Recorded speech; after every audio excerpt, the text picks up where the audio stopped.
Les passionnés, regardez, aujourd'hui, chez Europe 1, studio Coluche, reçu par Jacques Vendroux, pour refaire l'actu foot ensemble. Macron, Zidane, Mbappé, bien sûr. On revient sur tout ça, vous m'avez posé vos questions dans le Dash Foot. Allez, venez.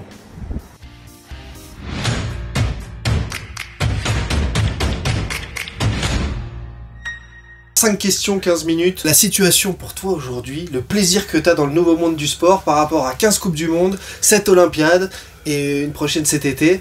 Quelle est la passion que tu vas rechercher encore toutes les semaines là? D'abord, j'ai eu la chance de faire ma passion à Radio France pendant près de 55 ans. Depuis 3 ans, je suis à Europe 1 où je m'éclate. J'ai participé pendant 2 ans à une émission de débat qui est du lundi au dimanche. Et puis maintenant, j'ai une nouvelle émission que Donat Villarrevel m'a confiée, c'est-à-dire le vendredi, samedi, dimanche, qui s'appelle le Studio des légendes. Je peux faire exactement ce que j'ai envie. Je veux dire, j'ai pas de carcan. On essaye de faire l'actualité. Et c'est vrai que cette année, que ce soit la Ligue des Champions, éventuellement avec le Paris Saint-Germain, on rêve. Que ce soit les Jeux Olympiques, que ce soit le Championnat d'Europe qui a lieu en Allemagne, c'est vrai que cette année 2024 va être encore assez exceptionnelle. Par rapport aux JO, t'es souvent positif, toi. On voit le bazar médiatique en France, toujours le côté anxiogène de la moindre chose. Quelle est ta vision sur ces JO? Moi, ma vision, elle est d'une simplicité enfantine.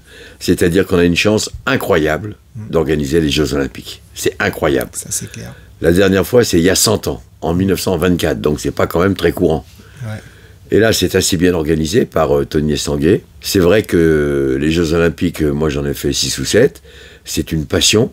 C'est vrai que moi, j'adore le football. Donc, il y a souvent le football en priorité. Sauf que là, vous commentez d'autres sports, vous approchez d'autres sports.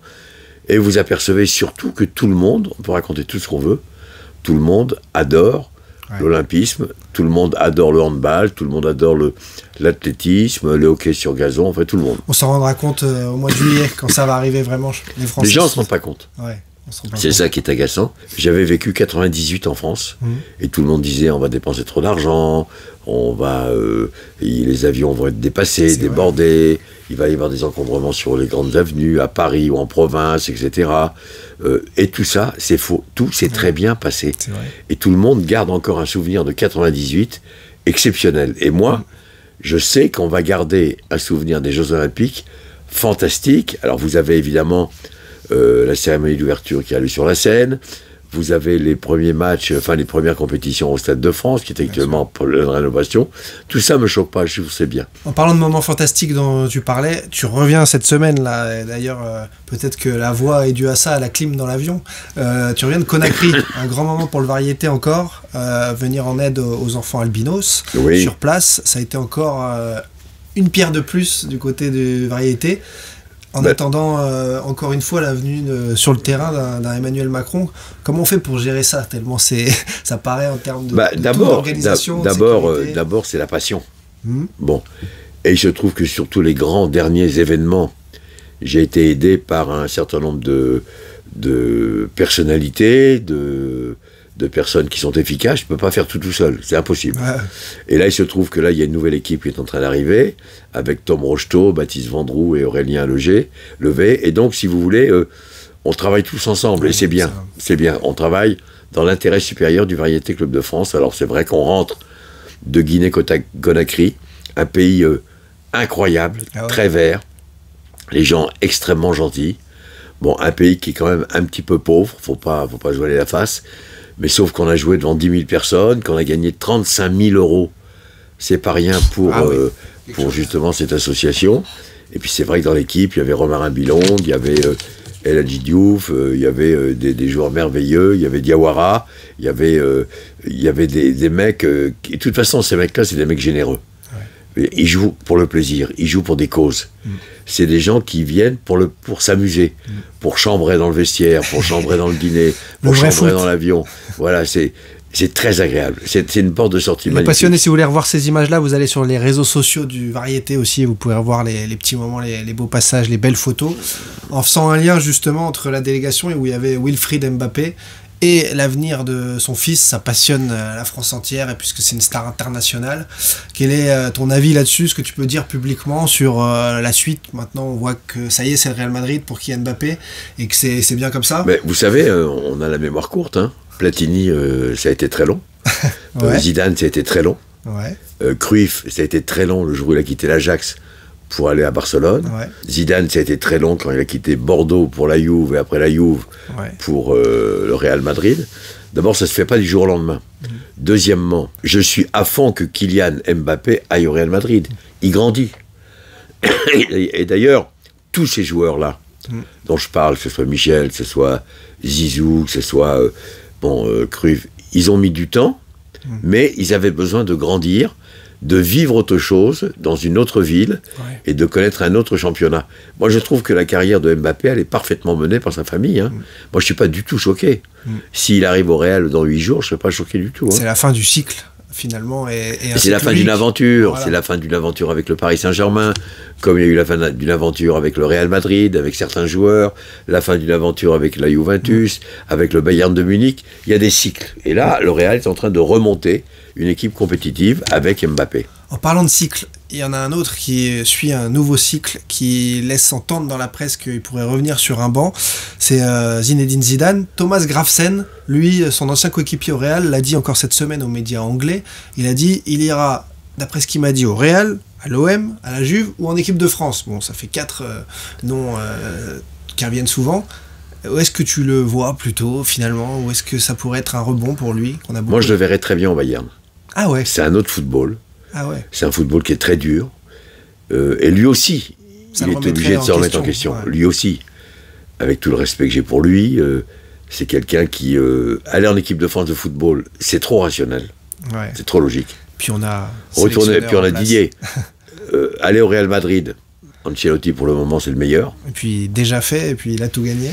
Il a tout gagné. Donc, je ne suis pas du tout... non, moi, je le verrais bien au Bayern. D'accord. Je le verrais bien à City, si Guardiola veut s'en aller, etc. Ah, moi, vraiment, je crois... changer les choses, changer de langue. Je pense que l'intérêt de Zidane, mais ça n'engage que moi, c'est de faire autre chose. Faire le même métier, mais dans un autre environnement. Le président Emmanuel Macron doit rejouer à nouveau à vos côtés avec le Variété en avril. Comment, dans la période actuelle où on a vu le salon de l'agriculture, on a vu l'organisation que c'est, vous arrivez à mettre ce type de choses en place sans que ce soit un bazar incroyable, que ce soit très difficile? Comment ça doit être une pression quand même de tous les jours?